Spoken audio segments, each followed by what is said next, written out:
নমস্কাৰ এই মুহূৰ্তত ডাঙৰ খবৰ দিব বিচাৰিছো অৱশেষত কৃষকৰ প্ৰতিবাদ মানি ললে কেন্দ্ৰীয় চৰকাৰে কৃষকক উদ্দেশ্যি দেশৰ প্ৰধানমন্ত্ৰীৰ ঘোষণা যে তিনিখনকৈ বিতৰ্কিত কৃষি আইন বাতিল কৰিব কেন্দ্ৰীয় চৰকাৰে তিনিখনকৈ কৃষি আইন প্ৰত্যাহাৰৰ সিদ্ধান্ত গ্ৰহণ কৰিছে কেন্দ্ৰীয় চৰকাৰে দেশবাসীক উদ্দেশ্যি এটা বৃহৎ ঘোষণা কৰিছে প্ৰধানমন্ত্ৰী নৰেন্দ্ৰ মোদীয়ে অৱশেষত কৃষকৰ প্ৰতিবাদ মানি ললে অসম চৰকাৰে কৃষকৰ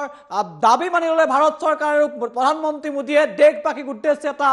বৃহৎ ঘোষণা কৰিছে এই বহুত বিগ ব্ৰেকিং আমি টাইমটো দৰ্শকসকলৰ বাবে লৈ আহিছো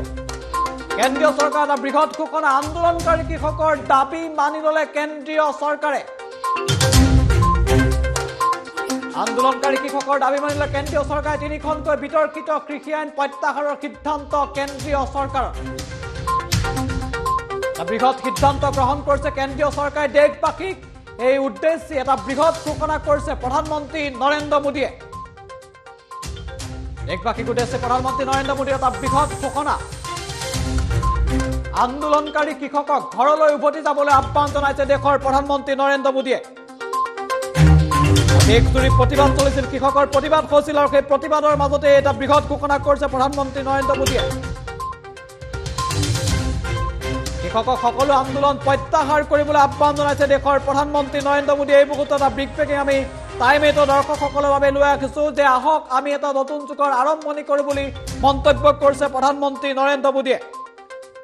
অৱশেষত কৃষকৰ দাবী প্ৰধানমন্ত্ৰী মোদীয়ে মানি লৈছে কেন্দ্ৰীয় চৰকাৰে মানি লৈছে 2020 চনত তিনিখনকৈ কৃষি আইনৰ পোষকতা কৰিছিল কেন্দ্ৰীয় চৰকাৰে তাৰ পাছতে দেশজুৰি প্ৰতিবাদ হৈছিল কৃষকৰ প্ৰতিবাদত দেশ অচল হৈ পৰিছিল ভিন্ন প্ৰান্তত কৃষকে প্ৰতিবাদ সাব্যস্ত কৰিছিল উত্তাল পৰিস্থিতিৰ সৃষ্টি হৈছিল আৰু আজিও কৃষকসকলে আন্দোলন অব্যাহত ৰাখিছে আৰু কৃষকৰ আন্দোলনৰ মাজতে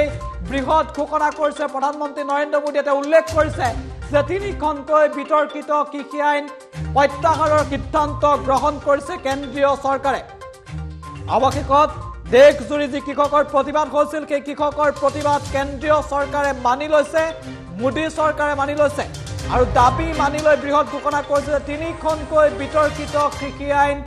প্ৰত্যাহাৰৰ সিদ্ধান্ত গ্ৰহণ কৰিছে কেন্দ্ৰীয় চৰকাৰে কৃষকক ঘৰলৈ উভতি যাবলৈ আহ্বান জনাইছে প্ৰধানমন্ত্ৰী মোদীয়ে দেশবাসীক সম্বোধন কৰি কৃষকক সকলো আন্দোলন প্ৰত্যাহাৰ কৰিবলৈ আহ্বান জনাইছে প্ৰধানমন্ত্ৰী মোদীয়ে আৰু এই মুহূৰ্তত দেশবাসীক উদ্দেশ্যি প্ৰধানমন্ত্ৰী মোদীৰ বৃহৎ ঘোষণাৰ মন্তব্য আমাৰ আহি পৰিছে এই বৃহৎ ঘোষণা এই মুহূৰ্তত শুনাব বিচাৰিছে आज मैं आपको पूरे देश को ये बताने आया हूं कि हमने 3 कृषि कानूनों को वापस लेने का रिपील करने का निर्णय लिया है इस महीने के अंत में शुरू होने जा रहे संसद सत्र में इसी महीने में हम तीनों कृषि कानूनों को रिपील करने की संवैधानिक प्रक्रिया को पूरा कर देंगे साथियों मैं आज अपने सभी आंदोलनरत किसान साथियों से आग्रह कर रहा हूं आज गुरु पर्व का पवित्र दिन है अब आप अपने अपने घर लौटे अपने खेत में लौटे अपने परिवार के बीच लौटे आइए एक नई शुरुआत करते हैं नए सिरे से आगे बढ़ते हैं साथियों आज ही सरकार ने कृषि क्षेत्र से जुड़ा एक और अहम फैसला लिया है जीरो बजट खेती यानी प्राकृतिक खेती को बढ़ावा देने के लिए देश की बदलती आवश्यकताओं को ध्यान में रखकर क्रॉप पैटर्न को वैज्ञानिक तरीके से बदलने के लिए एमएसपी को और अधिक प्रभावी और पारदर्शी बनाने के लिए ऐसे सभी विषयों पर भविष्य को ध्यान में रखते हुए निर्णय लेने के लिए एक कमेटी का गठन किया जाएगा इस कमेटी में केंद्र सरकार राज्य सरकारों के प्रतिनिधि होंगे किसान होंगे, कृषि वैज्ञानिक होंगे, कृषि अर्थशास्त्री होंगे। साथियों, हमारी सरकार किसानों के हित में काम करती रही है और आगे भी करती रहेगी। आज मैं आपको, पूरे देश को আৰু এই মুহূৰ্তৰ সভাটোকৈ ডাঙৰ খবৰ আমি টাইম 8 দৰ্শকসকলক জনাইছো যে আন্দোলনকাৰী কৃষকৰ দাবী অৱশেষত কেন্দ্ৰীয় চৰকাৰে মানি লৈছে। তিনিখনকৈ বিতৰ্কিত কৃষি আইন প্ৰত্যাহাৰৰ সিদ্ধান্ত গ্ৰহণ কৰিছে কেন্দ্ৰীয় চৰকাৰে। দেশৰ প্ৰধানমন্ত্ৰী নৰেন্দ্ৰ মোদীয়ে দেশবাসীক উদ্দেশ্যে বৃহৎ ঘোষণা কৰিছে যে তিনিখনকৈ যি বিতৰ্কিত কৃষি আইন আছিল সেই কৃষি আইন প্ৰত্যাহাৰৰ সিদ্ধান্ত গ্ৰহণ কৰিছে ভাৰত চৰকাৰে। আৰু সকলো কৃষকক আন্দোলন স্থগিত ৰাখি ঘৰলৈ উভতি যাবলৈ আহ্বান জনাইছে দেশৰ প্ৰধানমন্ত্ৰীগৰাকীয়ে। আন্দোলন প্ৰত্যাহাৰ কৰি খেতি পথাৰলৈ উভতি যাবলৈ আহ্বান জনাইছে প্ৰধানমন্ত্ৰীগৰাকীয়ে।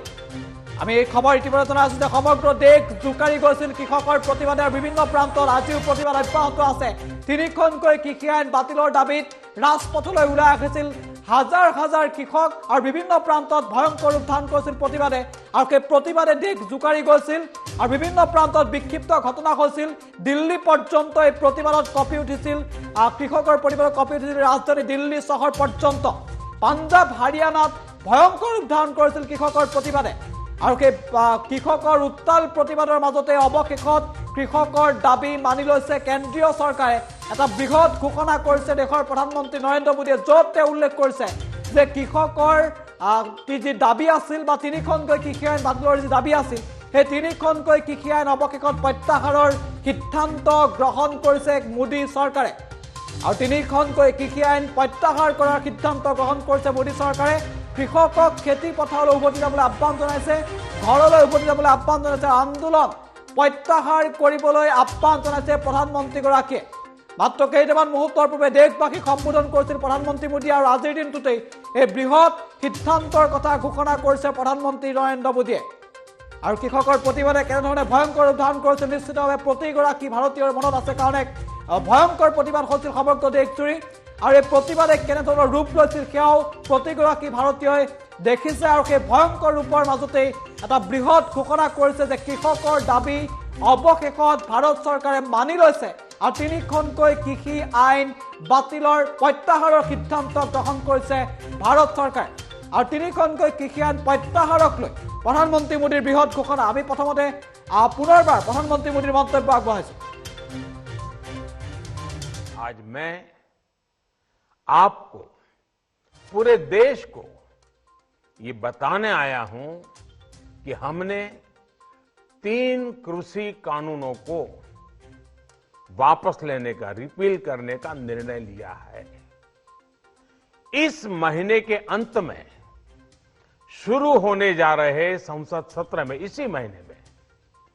हम तीनों कृषि कानूनों को रिपील करने की संवैधानिक प्रक्रिया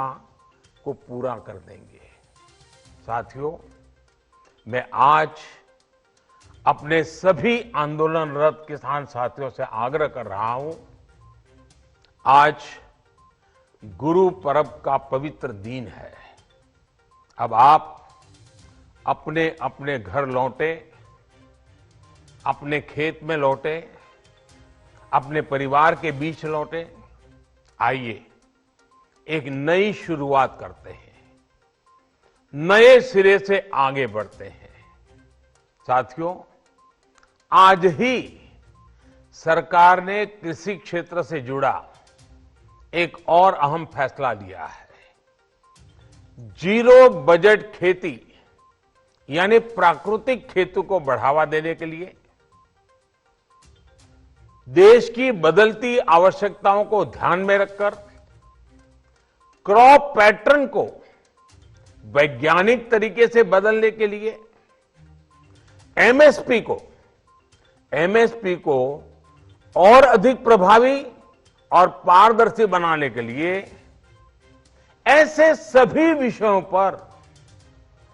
भविष्य को ध्यान में रखते हुए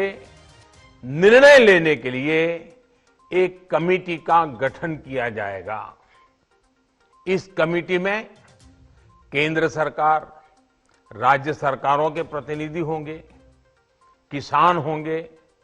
कृषि वैज्ञानिक होंगे, कृषि अर्थशास्त्री होंगे। साथियों, हमारी सरकार किसानों के हित में काम करती रही है और आगे भी करती रहेगी।